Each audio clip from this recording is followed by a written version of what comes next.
Well, Courtney Lawes, congratulations on the start for this weekend. Having been a while out of an England shirt and frustrated by a few injuries, you must be keen to get back. Jono certainly said in his press conference that he can see a hunger in you, and you must be keen to get out on the field. Yeah, I'm excited to play this weekend, and you know, it's a big challenge against Wales at their place, and I can't wait to get back out there and you know, get back in the jersey and fight for my spot. Yeah, indeed. And in terms of fighting for that spot, obviously there is a lot of competition. What do you feel you need to do? What skills do you think that you bring to the party that will give you a real chance? I just need to bring, you know, what I did for Saints at the end of the season. Just make a lot of tackles, get around the park in open play and stuff. Get my hands on the ball and just do what I like to do really. And hopefully I'll get picked on that. Now you're going to be facing Luke Charteris, Alan Wynne-Jones in the second row. What do you know of them and how you're going to look to compete?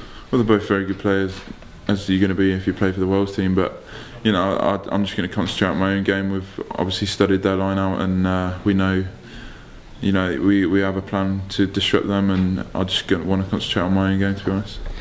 Do you end up trying to listen to calls of other lineouts and other players? Do you try and decipher what they're up to? Obviously there's going to be a lot of concentration on what you're doing, but certainly on their lineout, will it be something that over the course of the game you'll try and decipher yourselves? Will you have to change the calls if you get a sense that an opposition's working you out?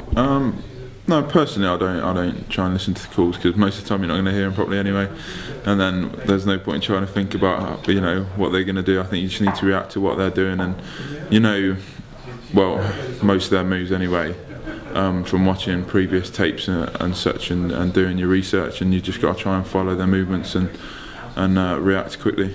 Now we know that everybody has their own sort of pre-match routine, and some people have an awful lot of superstitions. Mark Guaito having about 300 by the chat I had with him earlier.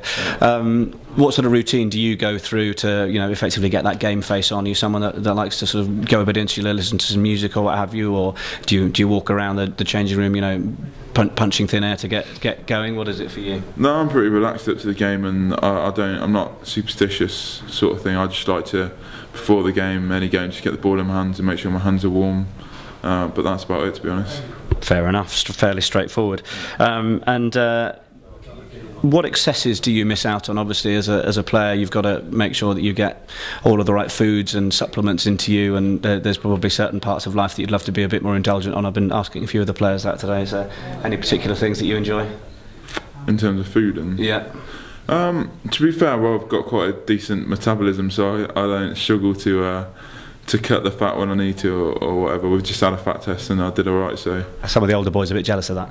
Yeah, they are actually. They hate me for it, but no, I just tend to, you know, be pretty relaxed about it and eat what I want to eat, and I struggle to put on weight, to be honest, so I try and eat as much as I can. Judging by the size of you, I don't think you struggle too much to put weight on, Courtney. But now, just wanted to ask you, in terms of, you've worked with Martin Johnson obviously now under England, and you've been with Jim Allender at Saints.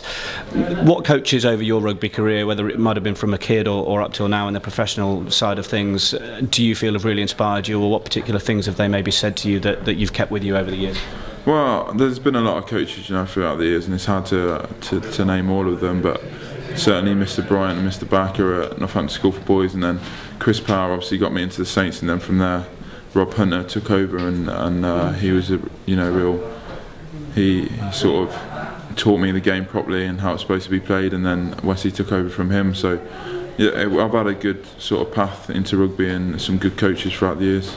Fantastic, and I imagine you'll be looking to do your best by those men in terms of trying to get a seat on that plane to New Zealand. Certainly, definitely. Excellent. Well, Courtney, best of luck at the weekend, and we look forward to speaking to you soon. Cheers, buddy.